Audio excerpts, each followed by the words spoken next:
Kalau kamu masih sering mimpi buruk, merasa tidak cukup, atau takut membuka hati setelah keluar dari hubungan toksik, itu tandanya luka psikologi masih tertinggal di dalam dirimu.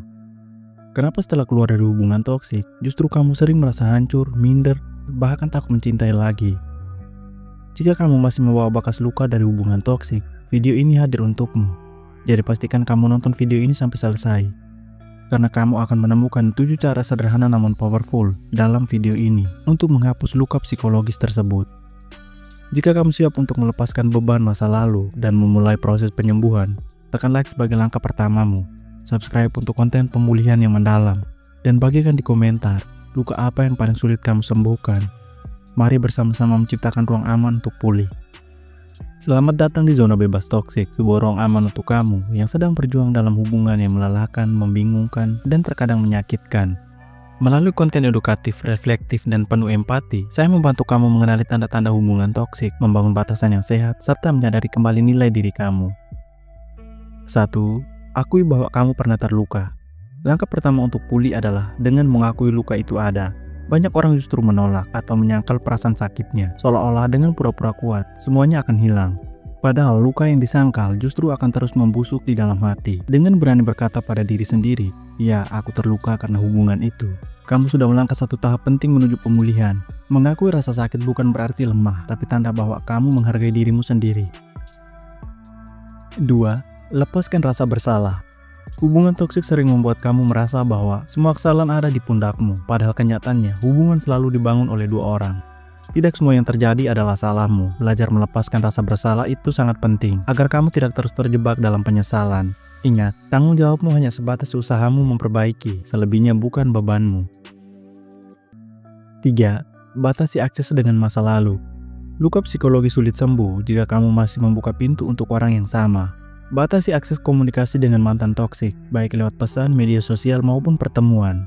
Hal ini bukan tentang membenci, tapi tentang menjaga dirimu. Ibarat luka fisik, tidak mungkin sembuh kalau setiap hari kamu masih terus menggaruknya. Memberi jarak adalah bentuk perlindungan terhadap kesehatan mentalmu. 4. Membangun kembali harga diri. Salah satu kerusakan terbesar dari hubungan toksik adalah runtuhnya harga diri. Kamu mungkin sering dibuat merasa tidak cukup baik, maka penting untuk membangun kembali kepercayaan pada dirimu. Cara sederhananya adalah, lakukan hal kecil yang membuatmu bangga pada dirimu sendiri.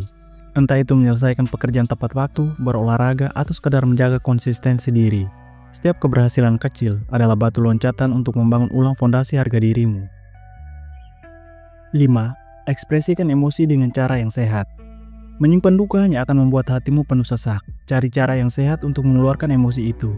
Seperti menulis jurnal, berbicara dengan sahabat terpercaya, atau bahkan menangis tanpa menahannya. Jangan malu untuk mengekspresikan perasaanmu, karena emosi yang dipendam hanya akan berubah menjadi beban jangka panjang. 6. Fokus pada kehidupan yang lebih bermakna. Alihkan energi yang dulu terkuras habis untuk hubungan toksik menjadi energi untuk membangun hidupmu yang baru. Mulailah fokus pada hobi, karir, pendidikan, atau aktivitas sosial. Saat dirimu sibuk membangun sesuatu yang bermakna, luka psikologi perlahan akan kehilangan kekuatannya. Hidupmu terlalu berharga untuk terus diputar ulang oleh satu orang di masa lalu. 7. Cari dukungan profesional jika diperlukan. Tidak semua luka bisa kita obati sendiri. Jika kamu merasa luka itu terlalu dalam, jangan ragu mencari bantuan profesional, seperti psikolog atau konselor. Mendapat panduan dari orang yang ahli bukan tanda kelemahan, melainkan bentuk keberanian untuk sungguh-sungguh sembuh. Ingat, tidak ada yang salah dengan meminta bantuan ketika beban terasa terlalu berat. Menghapus luka psikologi akibat hubungan toksik memang tidak bisa dilakukan dalam semalam. Tetapi dengan langkah-langkah sederhana ini, kamu bisa mulai membebaskan dirimu dari belenggu masa lalu. Ingatlah bahwa dirimu berharga dan kamu pantas menjalani hidup yang lebih sehat dan bahagia. Kalau kamu pernah mengalami luka psikologis karena hubungan toksik, coba bagikan pengalamanmu di kolom komentar. Siapa tahu ceritamu bisa membantu orang lain yang sedang berjuang. Jangan lupa juga untuk like, share, dan subscribe, agar kita bisa terus belajar bersama membangun hidup yang lebih sehat. Sampai jumpa di video berikutnya. Dan ingat, kamu berhak untuk sembuh dari luka masa lalu.